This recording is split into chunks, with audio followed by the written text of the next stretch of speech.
Hello बच्चों, Radhe Radhe. Vasudev plus में आपका स्वागत है, जहां प्लस का मतलब ही एक नई सोच से है। एक ऐसी सोच जो आपके सफलता के चांस बढ़ा देगी, एक ऐसी सोच जो आपको सफलता के मार्ग पर ले जाएगी। और इसी सोच के साथ मैं जुड़ा हूं, आपका अपना प्रेम, और हाजिर हुआ हूं आपके सामने आयनिक साम्य का एक और लेक्चर लेकर।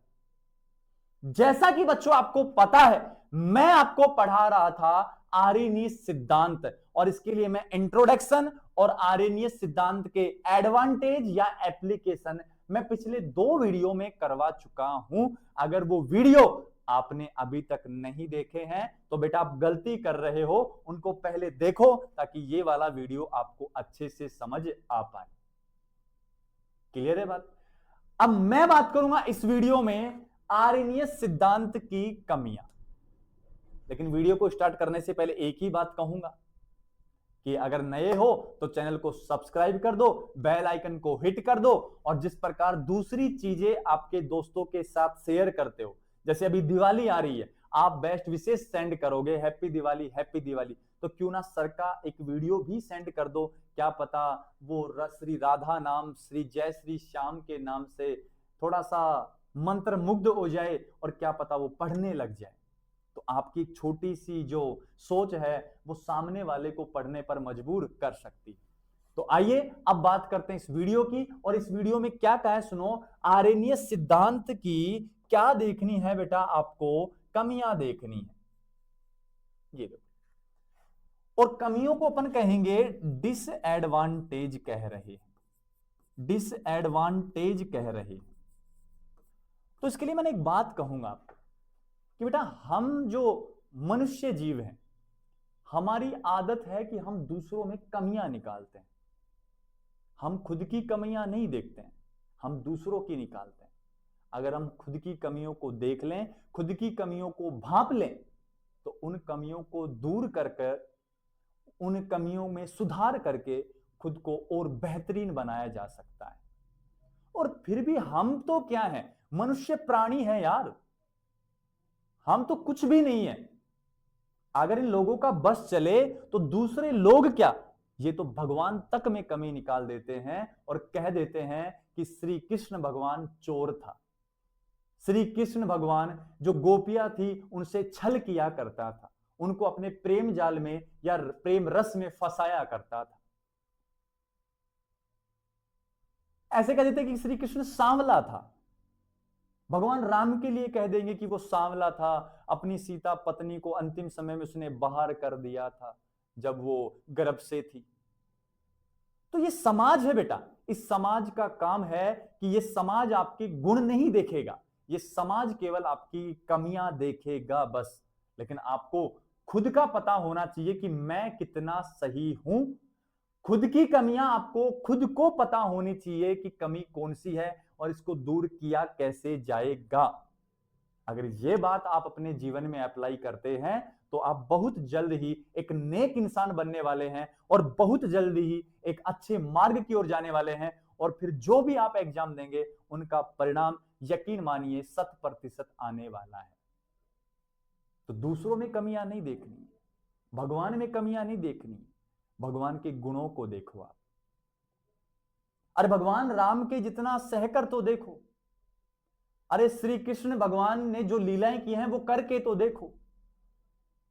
फिर उनको अगर भुगत लो, फिर कमियां निकाल के दिखाओ। वो कहते भी है ना कि ये कर लो तो जाने, वो कर लो तो जाने, सब कुछ कर लोगे लेकिन एक बार भगवान की भक्ति कर लो तो जाने, एक बार भगवान की भक्ति प्राप्त कर लो तो जाने, भगवान की प्राप्ति कर लो तो जाने। तो ये बात है। तो दूसरों में कमियां निकालने के बजाय खुद की कमियों को एक्सेप्ट करना है, खुद की कमियों को पहचानना है और उनको फिर दूर करना है। अब बात कर रहे हैं अपन आर्यनीय सिद्धांत की कमियां। अब ये कमियां पढ़ना जरूरी है क्योंकि ये अपन पढ़ रहे हैं अपने नॉलेज के लिए। ये वो कमी नहीं जो दूसरों में निकाली गई, ये वो कमी है जो शायद हम पढ़ें तो हम एक अगले सिद्धांत पर जा पाएंगे। ये वो कमियां हैं। तो सुनो फिर, सबसे पहली जो कमी है ना बेटा इसकी, वो सबसे पहली कमी है कि आर्यनीय सिद्धांत फर्स्ट कमी, यह सिद्धांत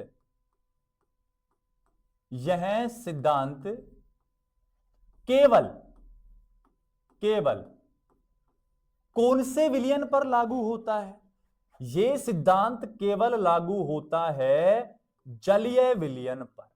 बस यही इसकी सबसे बड़ी कमी थी कि अगर ये अम्ल क्षार की व्याख्या करता है तो ये अम्ल क्षार की व्याख्या केवल कर सकता है एक्वस सॉल्यूशन या जलीय विलयन में।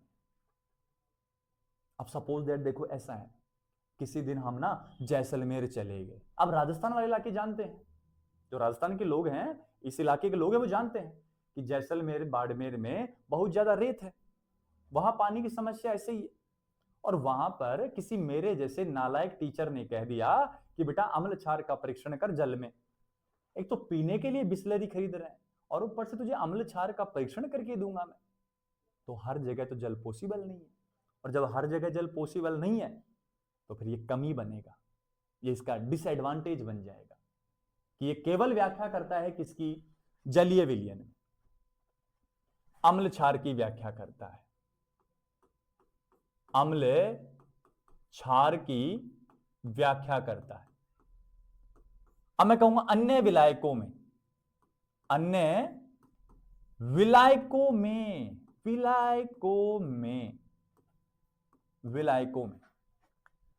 व्याख्या नहीं करता है।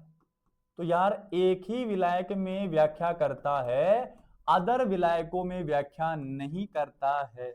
और वो अदर विलायक भी कौन से हैं? वो है बेटा गैर जलीय विलायक, इसको कह सकते हो अजलीय विलायक। और फिर भी नहीं समझो तो लिख दूंगा नॉन एक्वस सॉल्यूशन की बात चल रही है। मतलब इन विलायकों में ये अम्ल क्षार की व्याख्या नहीं करता है, केवल एक में ही करता है, तो कमी बन जाएगा थोड़ा सा। क्लियर है बात? नेक्स्ट बात सुनो। अब दूसरी जो कमी थी ना, वो पूछा गया इससे, पता है इससे क्या पूछा गया कि एक बात बता कि एक ये है HCl और HCl है ये H2O में घुला, तो ये देगा H+ और Cl-, तो आर्हेनियस के अनुसार ये अम्ल हो गया, ठीक है। अब ये जो अम्ल है ये कौन से विलयन में है? जलीय विलयन में है। इस बात की व्याख्या ये आसानी से करता है, इस बात को डिटेल वाइज समझाता है। लेकिन फिर पता है इन्होंने क्या कहा? इनसे क्या पूछा गया? इनसे पूछा गया कि अब कौन है शुष्क HCl है। शुष्क का मतलब तो वहां जल नहीं है। अब बताओ ये अम्ल होगा कि नहीं होगा? तो इन्होंने कहा कि HCl तो अम्ल ही है, तो ये भी क्या हो जाएगा? अम्ल ही हो जाएगा। मेरी बात को समझना, इसने सोचा कि HCl अम्ल है तो शुष्क HCl भी क्या ही होगा? अम्ल। HCl अम्ल हो गया। तो वास्तव में जब देखा गया तो शुष्क HCl अम्ल नहीं होता है। ये फिर से आके यहां फंस गया। क्लियर है बात? ये दूसरी कमी होगी कि शुष्क HCl की अम्लीयता के बारे में आर्हेनियस सिद्धांत नहीं समझा सका। क्लियर है बात? अब नेक्स्ट बात, 3 नंबर जो बात थी वो ये थी, और 3 नंबर थोड़ी इंपॉर्टेंट बात है, और वो क्या बात है उसको समझ। वो बात ये कि सपोज दैट बेटा H2SO4 है और H2SO4 को तुमने घोला जल में, और जल में घोलेगा तो आर्हेनियस के अनुसार H+ और HSO4-। अब ये जो माइनस वाला है इसको क्या कहते हैं? ऋणायन। तो अब ये पूछा गया आर्हेनियस से कि आर्हेनियस एक बात बता कि वो तो अम्ल है, और ये जो ऋणायन बना है ना, इस ऋणायन को कहा जाता है संयुग्मी क्षार कहा जाता है, कॉन्जुगेट बेस कहा जाता है, जो किससे बनता है? अम्ल से बनता है। तो इससे पूछा पता है क्या कि देख आर्हेनियस ये बता कि अम्ल हैं, जल में घुलते हैं, ऋणायन देते हैं, उस ऋणायन को क्या कहेंगे? आर्हेनियस कहा आई डोंट नो, मैं नहीं जानता हूं। जबकि इसको क्या कहते हैं, संयुग्मी क्षार। तो क्या ये संयुग्मी क्षार की व्याख्या कर पाया? बिल्कुल नहीं कर पाया। समझ गए बात को। एक टर्म और आएगी, वो आएगी संयुग्मी अम्ल, कॉन्जुगेट एसिड। तो कहने का मतलब इतना है कि ये जो अपने पास होते हैं संयुग्मी क्षार और संयुग्मी अम्ल, ये अम्ल से बना है क्षार और क्षार से बनेगा संयुग्मी अम्ल, इनकी व्याख्या आरेनियस सिद्धांत नहीं कर सका। ये इसकी तीसरी कमी है। चलो यहां तक भी ठीक था, यहां तक भी ठीक था। चलो कोई ठीक है, चल रहा है जैसा चल रहा है। कुछ बातें इसने कह दी, हमने भी उसकी मान ली बातें कि ठीक है सर, हो गया जो हो गया। अब चौथी कमी में आके बिल्कुल फंस गया। चौथी कमी में क्या कहा, SO2 है, SO3 है, CO2 है, AlCl3 है, ETC। अब आर्यनियस से पूछा कि आर्यनियस तुम एक काम करो, तुम ये बताओ कि ये अम्ल हैं कि क्षार है। आर्यनियस ने कहा इनकी व्याख्या मैं नहीं कर सकता। क्यों नहीं कर सकता? बोले ना तो इनमें H है, H होता तो अम्ल कह देता, ना इनमें OH है तो ना ये मेरे अनुसार क्षार है। तो इनको कहते हैं एप्रोटिक, एप्रोटिक विलायक या पदार्थ होते हैं, पदार्थ होते हैं। और एप्रोटिक पदार्थों के अम्ल व क्षार की व्याख्या आरेनियस सिद्धांत नहीं कर सका। ये इसकी सबसे बड़ी और सबसे, ये मैं तो कह दूं कि इंपोर्टेंट वाली कमी रहने वाली है कि इन एप्रोटिक विलायकों के ये अम्ल क्षार की व्याख्या नहीं कर सका। तो ये थी आरेनियस सिद्धांत की कमियां।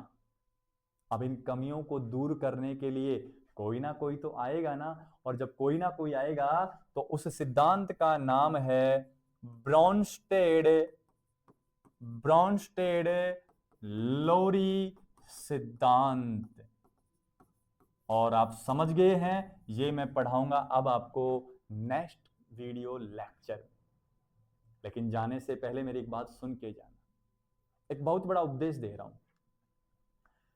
एक बार क्या हुआ कि श्री भगवान ने युधिष्ठिर को कहा कि तुम सब पांडवों का सर्वनाश हो जाए। यह बात युधिष्ठिर को बुरी लगी। युधिष्ठिर ने कहा कि माधव आप कह क्या रहे हैं? आप हमारी तरफ हैं कि कौरवों की तरफ हैं? आप हमारी तरफ हैं, हमारी तरफ से आप युद्ध लड़ रहे हैं, आप हमारे सारथी हैं, लेकिन फिर भी आप हमारा सर्वनाश कर रहे हैं।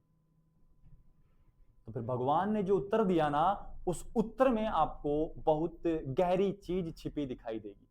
भगवान ने कहा कि युधिष्ठिर, मेरी बात पूरी नहीं हुई अभी। मैंने कहा है कि तुम्हारा सर्वनाश हो जाए, लेकिन किसका वो सुन लो। तुम्हारे कष्टों का, तुम्हारी कठिनाइयों का, तुम्हारी परेशानियों का, तुम्हारी दुखद घटनाओं का, तुमने जो बीते जो समय है उसमें कष्ट बिताए, उन सभी का और तुम्हारी हार का भी सर्वनाश हो जाए। और जब तुम्हारी हार का सर्वनाश हो जाएगा, तुम तो विजयी बनने वाले हो महाभारत के युद्ध में। तो यहां से पार्थ या माधव श्री कृष्ण एक बात समझाना चाह रहे हैं कि पहले पूरी बात सुना करें, पहले जजमेंट नहीं दें युधिष्ठिर की तरह कि माधव आप क्या कह रहे हो, हमारा ही सर्वनाश कर रहे हो। भगवान कभी किसी का बुरा नहीं सोच सकते हैं। तो आप भी कहना स्टार्ट कर दीजिए आज से कि भगवान हमारा भी सर्वनाश कर दो, भगवान हमारा भी पूर्ण रूप से सर्वनाश कर दो। इसका मतलब है कि आपके दुख, कष्ट, परेशानियां, पहले जो कर्म आपने गलत किए हैं, सब कटने वाले हैं। तो बात की समझ का फेर है, और ये ही समझ थी अर्जुन में। तभी तो भगवान ने जो सबसे ज्यादा ज्ञान दिया और जो गीता का ज्ञान दिया, वो श्री अर्जुन को दिया है। इसी के साथ मिलते हैं बच्चों नेक्स्ट वीडियो में ब्रॉन्स्टेड लोरी सिद्धांत के साथ। तब तक के लिए गुड बाय, बाय बाय, साथ के साथ राधे राधे, जय श्री श्याम। लेकिन जाते जाते एक काम कर जाना, चैनल को सब्सक्राइब करके बेल आइकन को हिट कर जाना। मिलते हैं बच्चों नेक्स्ट वीडियो में।